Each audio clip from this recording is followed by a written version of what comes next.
Cerita diawali dengan memperlihatkan aksi brutal seorang pria bernama Choi, pembunuh bayaran paling dicari karena bisa menghabisi target hanya dalam waktu kurang dari 5 menit. Dikenal sebagai sosok yang senyap tanpa jejak, bahkan tidak ada satupun klien yang mengetahui wajah aslinya.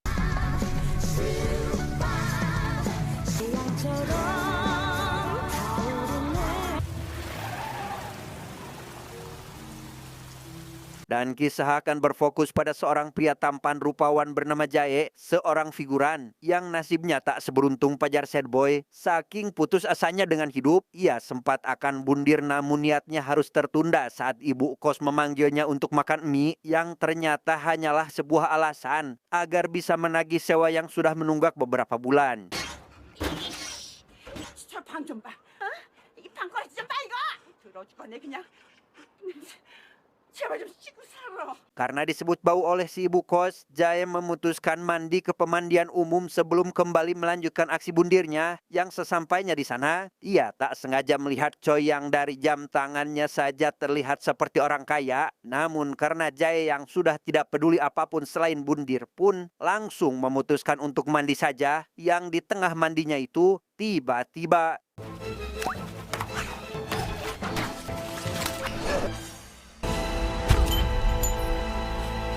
ya, sabun batang Jae tak sengaja membuat Choi jatuh hingga tak sadarkan diri dan membuat kunci loker miliknya menggelinding ke arah Jae. Sempat berniat baik akan mengambilkannya, Jae tiba-tiba kepikiran untuk menukar kunci lokernya dengan milik Choi hanya agar bisa merasakan hidup kaya sebelum mati.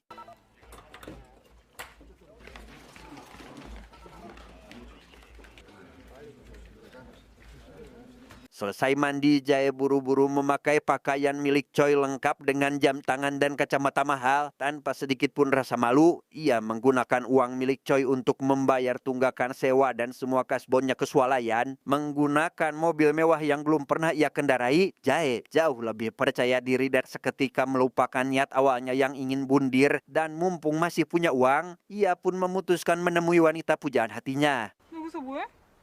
야 오랜만이다. 잘 지냈어? 극단 해체되고 지금 처음 보는 거지. 그냥 뭐 이것저것. Rupanya Jae akan membayar hutangnya pada si wanita itu. Meski sudah pede dengan mobil dan jas hitamnya, Jae malah dibuat patah hati saat mendengar jika wanita itu akan menikah bulan depan. Hal itu tentu saja membuatnya galau dan kembali sadar bahwa ia tetaplah Jae yang tak memiliki harta apa-apa.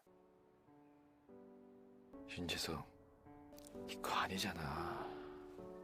Akhirnya Jae memilih mengembalikan semua barang milik Choi yang sedang dirawat di rumah sakit. Namun setibanya di sana, ia dibuat terkejut saat mengetahui bahwa rupanya Choi mengalami amnesia dan bahkan tidak mengingat namanya sendiri. Choi mengira jika dirinya bernama Jae atas kartu asuransi yang ditemukan di dalam saku bajunya. Menyadari kesalahpahaman itu, Jae kembali bersandiwara bahwa ia hanya ingin menjenguk Choi karena kebetulan melihatnya kecelakaan di tempat pemandian. 이거 가져가셔야죠. 고맙습니다. Masih berupaya mengembalikan barang milik Choi, Jae memutuskan pergi ke rumahnya dengan harapan bisa bertemu keluarganya. Karena selama ini ia hidup di kosan sempit 2 petak, Jae merasa jika Choi adalah orang kaya yang tinggal di sebuah apartemen termewah di kota itu. Namun setelah cukup lama melihat-lihat sekeliling, Jae benar-benar tak menemukan tanda-tanda kehidupan di rumah ini. 궁전이네. 뭐야 여기? Di ruang ganti, Jae menemukan seragam aparat seperti polisi atau tentara lengkap dengan sarung tangan dan mantel yang cukup membuat Jae penasaran dengan apa sebenarnya pekerjaan Choi selama ini. Melihat layar TV besar dan sofa empuk, Jae mulai nyaman bersantai sambil menonton tayangan wanita yang sedang melakukan gerakan yoga.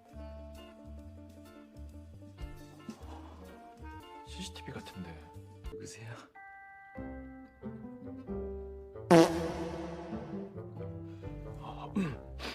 Merasa bebas karena rumahnya kosong, Jae tahu-tahu sudah menghabiskan banyak sekali makanan di rumah itu. Bangun tidur, ia dibuat terkejut saat tayangan TV memperlihatkan aksi seorang wanita yang tampak sedang akan menusuk perutnya dengan pisau. Namun selang beberapa menit, Jae sadar jika wanita itu hanya sedang latihan akting di depan kamera.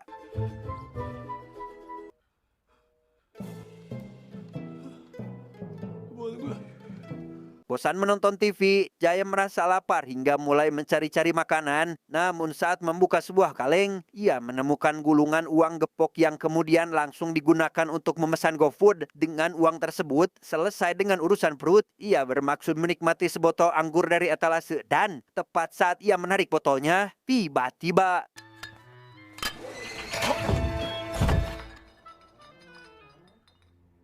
ya, Jae yang tak sengaja membuka ruangan rahasia pun langsung memasuki ruangan itu. Di sana ia menemukan senjata, kamera pengintai, serta beberapa kartu tanda pengenal milik Choi. Yang paling mengejutkannya lagi adalah ada foto si wanita terpajang dengan nama Enjo, wanita yang kerap yoga dan dipantau dengan CCTV, yang ternyata adalah DPO karena diketahui melaporkan kasus korupsi anggota DPR yang diketahui menghilang, bersamaan dengan USB berisi bukti hingga Jae akhirnya mengerti jika pekerjaan Choi bisa jadi adalah seorang informan atau detektif yang sedang memantau pergerakan Enjo.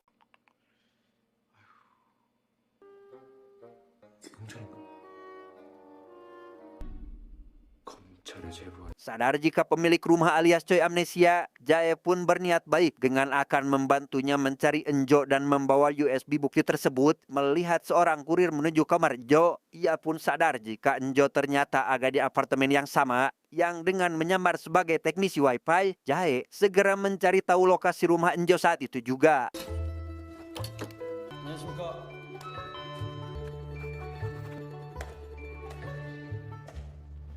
Tak menemukan hasil apapun, Jae kembali ke kamar hingga menyadari bahwa keberadaan Enjo ternyata tepat di atas kamar ini. Tanpa membuang waktu, Jae lekas mendatangi kamar Enjo untuk berkenalan dan basa-basi busuk sebagai tetangga, di mana Enjo terlihat waspada dan tidak nyaman terlebih karena Jae merupakan orang asing, sehingga ia langsung menutup pintu meski Jae masih berbicara. 죄송합니다. 조심하겠습니다. 또 밖에서 볼 수도 있으니까 또 반갑게 인사하고 얘기도 하고 예 쉬세요. 좋은 시간 되세요.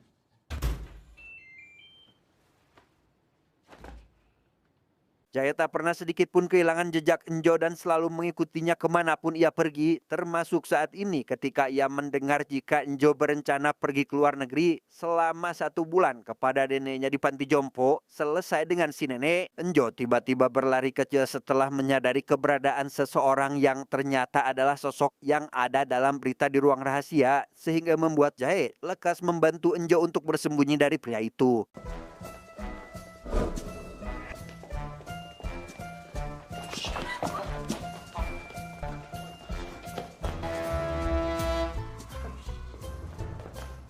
Saat sedang bersembunyi itulah, Jae kembali memperkenalkan diri hingga membuat Enjo semakin heran dan curiga dengan apa sebenarnya tujuan dari Jae ini, karena akhir-akhir ini Jae tampak selalu mengikutinya kemanapun.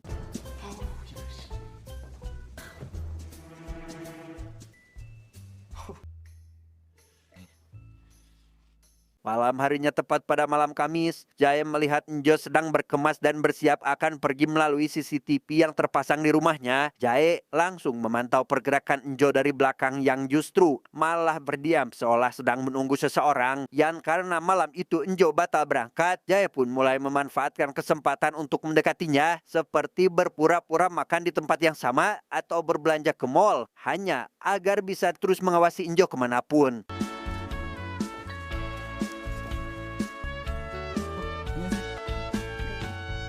Sama seperti malam Kamis sebelumnya, Jae sudah tahu Enjo akan membawa koper dan menunggu seseorang di pinggir jalan. Sosok yang entah siapa karena sampai sekarang tak kunjung mendatanginya. Sehingga saat Enjo kembali pulang, Jae pun berpura-pura seolah tak sengaja berpapasan dengan Enjo hingga memaksanya untuk membantu membawakan koper milik Enjo. Meski sebenarnya ia sudah menolak sehingga...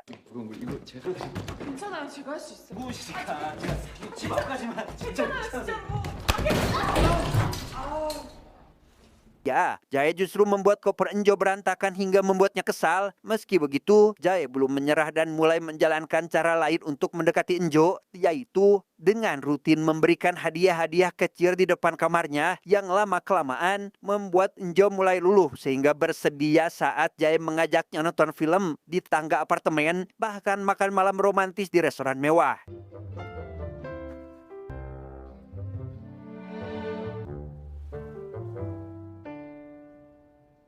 Saat baru keluar dari rumah sakit pasca kecelakaan, Choi harus membayar tagihan rumah sakit yang sangat mahal dan uang di dompetnya hanya tersisa 2.000 won lagi. Ya, akhirnya terpaksa meminta bantuan seorang wanita bernama Rina untuk membayar tagihan tersebut dan mengantarkannya pulang karena Choi sama sekali tak mengingat apapun termasuk tempat tinggalnya. 기억상실증 걸렸대. 얼마예요? 92만 원이요. 네? 카드로 할게요. Di perjalanan, Rina sempat bertanya kepada Choi masih mengingat namanya atau tidak. Namun Choi mengaku hanya tahu namanya lewat data pada kertas asuransi yang ditemukan pada suku bajunya. Dengan usia masih 32 tahun, yang hal itu tentu membuat Rina ragu karena wajah Choi terlihat jauh lebih tua dari usianya. 84년 대박. 32살입니다. Setibanya di rumah, Choi dikejutkan dengan kondisi rumah yang sangat berantakan dan bau. Ia sama sekali tak mengingat apapun, bahkan merasa asing dengan setiap sudut rumahnya itu. Dan yang membuatnya semakin bingung adalah ada seutas tali yang tampak disiapkan untuk bundir. Membuatnya heran dengan apa alasan yang membuatnya ingin melakukan hal itu.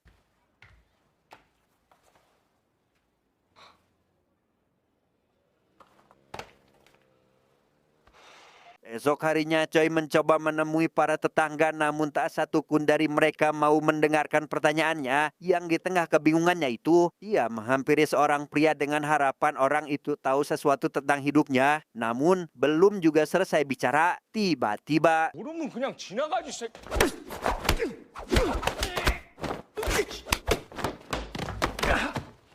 ya, tanpa si pria sadari, Choi memiliki kemampuan bertarung yang luar biasa hebat, refleks cepat, dan serangan layaknya seorang profesional. Naluri lamanya sebagai pembunuh bayaran tentu masih ada meski sedang amnesia. Hingga setelah pertarungan usai, Choi justru kebingungan dengan apa yang baru saja ia lakukan hingga membuat si pria yang dihajarnya ketakutan.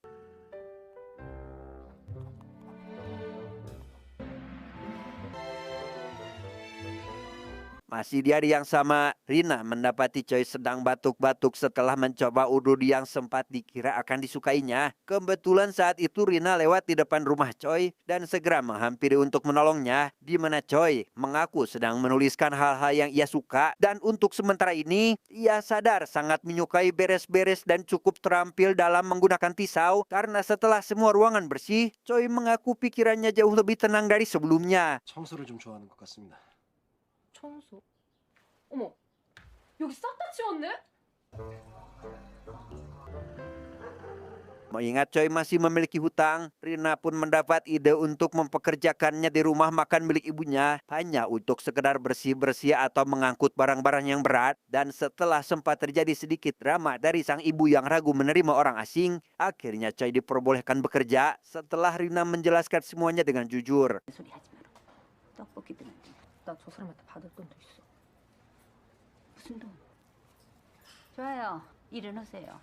Tak disangka, semua orang dibuat takjub saat Choi rupanya bisa memotong kimbab dengan hasil yang begitu rapi, indah, perfect. Bahkan saking estetiknya, membuat para pembeli merasa sayang saat hendak memakannya. Yang mana rumah makan itu kini menjadi tempat makan favorit semua orang, termasuk para remaja sekolahan.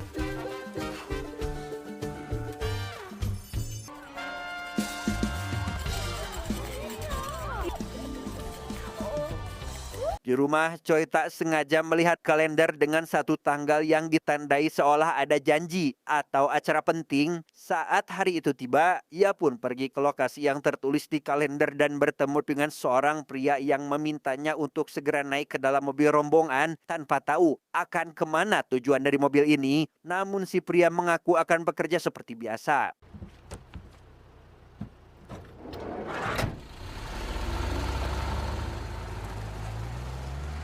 Setibanya di tempat tujuan, Choi barulah menyadari jika rombongan itu rupanya adalah pekerja lepas sebagai figuran film. Namun karena ini baru pertama kali setelah amnesia, Choi terus saja berganti-ganti peran karena selalu gagal pada setiap peran yang dimainkannya. Hingga sampai tiba di pembagian gaji, Choi meminta semua data pekerja untuk mencari tahu alamat rumah keluarganya.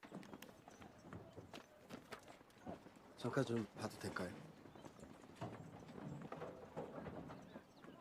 Tiba di alamat keluarganya, Choi tidak langsung menyapa karena dibuat sedih saat mendengar ocehan si tukang cukur yang ia duga adalah sang ayah menceritakan keburukan anaknya pada pelanggan lain. Padahal yang sebenarnya, si tukang cukur tidak mengenali Choi selama ini. 오면 따뜻한 말이라도 줘. 아, 내가 알아서 해. 아니요. 아, 그게 왜 아들 얘기 꺼내가지고 이 사람 붙여. 손님 가셨어? Alhasil, Choi mulai sadar alasan mengapa ia ingin mengakhiri hidup, yaitu tentu karena tuntutan sang ayah yang selalu meremehkan pekerjaannya sebagai figuran. Hingga saat ia pulang, rupanya ia sudah ditunggu oleh Rina dan ibunya karena pelanggan menanyakan Choi yang seharian menghilang. Melihat raut wajah Choi sedikit berbeda, Rina pun lekas bertanya apa yang terjadi kepadanya. Choi mengaku jika dirinya mulai mengingat siapa ia di masa lalu. 뭘로? 상태가 더 나빠진 거 아니니? Atas perkataan sang ayah beberapa hari lalu, Choi kini mulai berambisi menjadi aktor terbaik dengan mulai melatih fisiknya setiap sebelum syuting. Ia latihan melenturkan mulut agar tidak kaku meski terkadang setiap latihannya membuat para tetangga kontrakan merasa terganggu.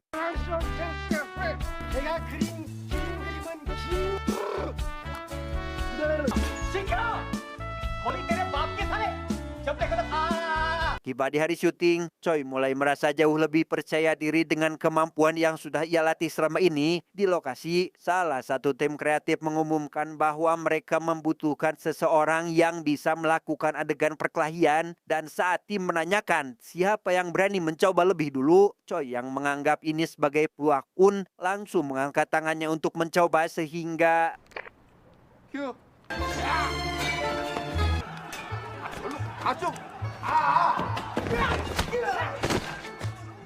Meski sempat terjadi kekeliruan, Choi mendapat pujian dari sutradara atas kemampuan bela dirinya, bahkan meminta kontak Choi untuk dihubungi, sebab dalam waktu dekat, ia akan diberi peran sebagai tangan kanan bos di film yang akan datang. 병대 출신입니다. 고생하셨습니다. 성함하고 연락처 좀 알려주세요. Seiring berjalannya waktu, Choi berhasil mendapat peran yang cukup berpengaruh meski bukan sebagai karakter utama, sehingga ia perlahan mulai dikenal oleh kalangan dewasa atau remaja sekolahan yang sering mampir ke rumah makan. Bahkan banyak yang meminta foto bareng ataupun tanda tangan. 신기해, 신기해. 멋있어. Kembali pada Jae, ia memberanikan diri mengangkat salah satu ponsel di ruang rahasia yang tiba-tiba berdering, yang dalam panggilan itu seseorang menanyakan kapan tugasnya akan selesai. Namun karena Jae tidak tahu apa-apa, hanya bisa terdiam sebelum akhirnya menyetujui permintaan si penelpon yang mengajaknya bertemu. 예, 받아봤어요. 다름이 아니라 문제에 대해서 더 상의될 일도 있고요. Pada pertemuan itu, Jae merasa bahwa Choi memiliki pengaruh yang tak biasa. Orang yang mengajaknya bertemu ternyata adalah para pejabat yang diketahui terlibat dalam kasus korupsi. Dan dari setiap percakapan yang ia dengar, Jae menyadari bahwa Choi bukanlah detektif, melainkan pembunuh bayaran yang ditugaskan untuk menghabisi Jinjo atas suruhan si pejabat karena memegang bukti korupsi mereka. Sehingga dengan semua itu, ia berniat menggagalkan rencana Choi sebelum ingatannya kembali. 연락드리겠습니다.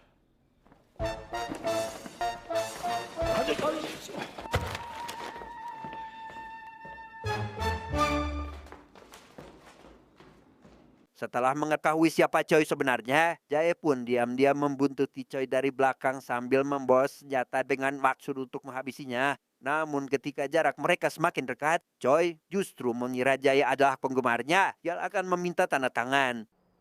뭘요? 고맙습니다. 고맙습니다. Sama seperti malam-malam sebelumnya, Enjo kembali membawa koper untuk menemui seseorang. Namun kali ini, Jae tidak hanya mengintip dari jauh melainkan langsung menghampirinya hingga membuat Enjo kebingungan. Jae menjelaskan bahwa ia tak ingin Enjo masuk ke dalam perangkap Choi dan mengaku bahwa dirinya adalah seorang polisi yang ditugaskan untuk memantaunya, dan jika Enjo tetap mengikuti rencana Choi, maka sebenarnya ia akan dalam bahaya.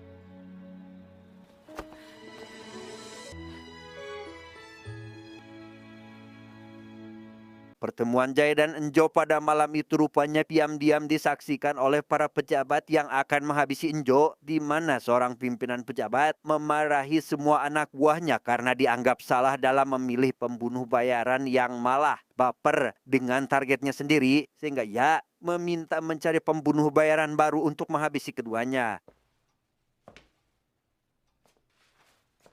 여러분들도 무사하지 못합니다. 저 아시죠? Para pejabat itu memiliki kandidat atau jagoan mereka masing-masing dalam memakai jasa pembunuh bayaran. Namun setelah mereka menghubunginya, setiap pesan yang dikirim rupanya masuk ke beberapa ponsel milik Choi di ruang rahasia. Sehingga terungkaplah jika Choi memiliki banyak identitas palsu untuk pekerjaannya tersebut. 동성로 파일 부탁합시다. 성민을 하고 있는데. 국내 사람은 좀 위험하다고 몇 번을 얘기해요. 참. Berkat amnesia dan hadirnya sosok Rina, Choi kini berubah menjadi pribadi yang hangat hingga mengajak Rina dan keluarganya untuk bertamasya. Dan untuk pertama kalinya, Choi benar-benar merasakan ketenangan yang tak pernah ia temukan di masa lalu.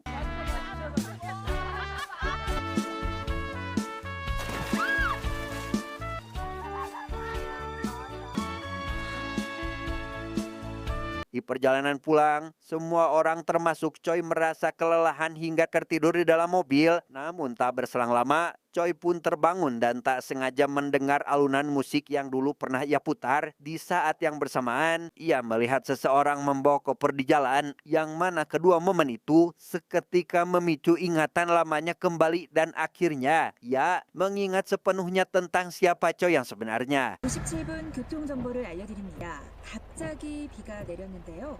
모든 도로가 가다서다를 반복하고 있습니다. Choi akhirnya pulang ke rumah dan curiga jika rumahnya ini sempat ditempati seseorang. Memeriksa ruangan rahasia, ia mendapati salah satu ponselnya mendapat pesan baru berisi gambar Jae bersama Enjo. Dan bertepatan dengan itu, Choi melihat rekaman CCTV jika keduanya sedang bersiap untuk pergi, sehingga membuatnya begitu kesal karena Jae telah menggagalkan semua rencana yang dibuatnya.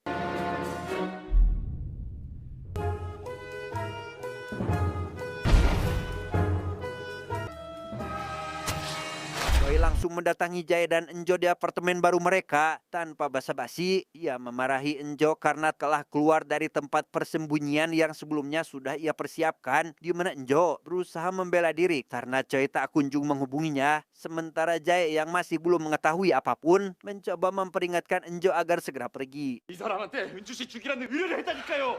그렇게는 못해요.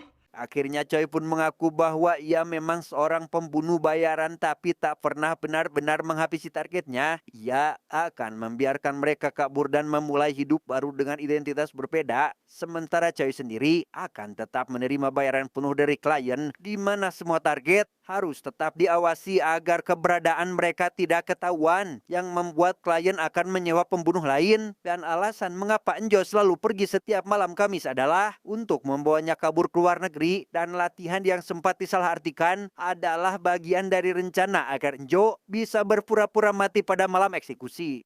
자 이제 떠날 준비합시다. 그 방법밖에 없어. 싫어요. Para klien rupanya sudah menyewa pembunuh lain untuk menghabisi Enjo dan Jae. Namun untungnya klien itu masih memakai jasa Choi dengan identitas yang berbeda, dengan menawarkan bayaran 1 miliar untuk menyingkirkan keduanya. Sehingga Choi pun mulai menyusun rencana baru demi membalikan keadaan. 그 사람들이 저뿐만 아니라 이 사람도 노리고 있다면 저희 둘 다 해결해 주세요. Singkat cerita, Choi mulai melatih Jae dan Enjo agar mereka bisa berpura-pura tewas saat hari itu tiba. Berlokasi di sebuah gedung terbengkalai, mereka menyiapkan semua peralatan mulai dari pisau khusus yang bisa ngelelep tanpa melukai, serta pelindung perut yang dilengkapi cairan ontan berwarna merah agar sandiwara mereka tampak seperti nyata. 사라지게 되는 거야. Karena Choi sudah lama tak pernah datang lagi ke rumah makan, Rina pun menemuinya yang sedang menyusun rencana pelariannya. Menyadari jika Rina merasa keheranan dengan tampilannya saat ini, Choi pun mengaku bahwa ingatannya telah kembali dan mengatakan jika kebersamaan mereka hanya sampai di sini saja, sehingga hal itu tentu membuat Rina kecewa dan lekas meninggalkan Choi saat itu juga.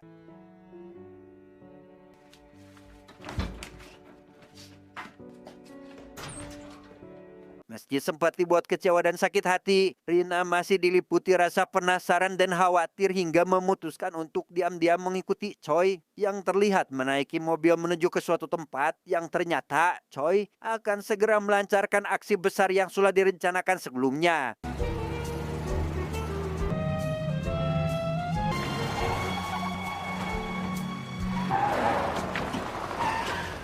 Di tempat itu, para klien yang merupakan komplotan koruptor akan menyaksikan langsung bagaimana target mereka akan dihabisi. Sesuai rencana sebelumnya, Jae akan memulai aksi dengan menghabisi Enjo terlebih dahulu dan menyembunyikannya di balik tempat yang sudah disiapkan.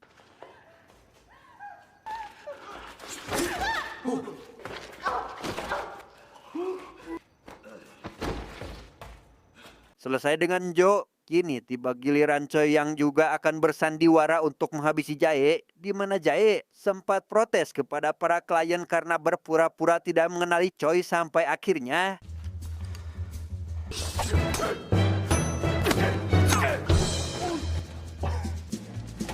di tengah pertarungan itu, mereka semua dikejutkan oleh kemunculan Rina yang tiba-tiba muncul ke tengah pertempuran, menanyakan apa yang sedang Choi lakukan di sini. Tak ingin seluruh rencana ini gagal, Choi langsung menarik Rina dan berjanji akan menjelaskan semuanya nanti, tapi tiba-tiba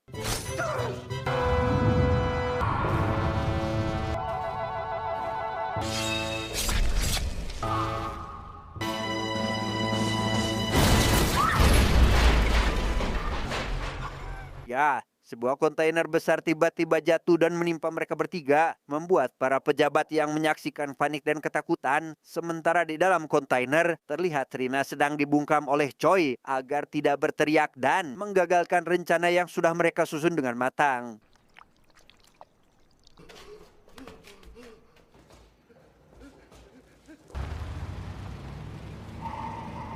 Setelah para pejabat pergi ketakutan, mereka akhirnya keluar dari dalam kontainer dengan Jae yang langsung memeriksa kondisi Enjo. Sementara Choi mulai menjelaskan semuanya kepada Rina tentang siapa ia sebenarnya, termasuk fakta bahwa ia ternyata adalah kelahiran tahun 71 yang bahkan lebih cocok dengan ibunya Rina.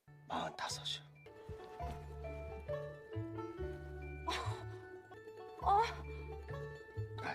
Singkat cerita, kini Choi mulai fokus menata karirnya sebagai seorang aktor dan mulai membintangi berbagai film bergengsi. Sementara dengan Jae, ia juga memulai kembali langkahnya di dunia akting dengan identitas baru. Tanpa disangka, keduanya dipertemukan kembali dalam satu proyek film yang sama.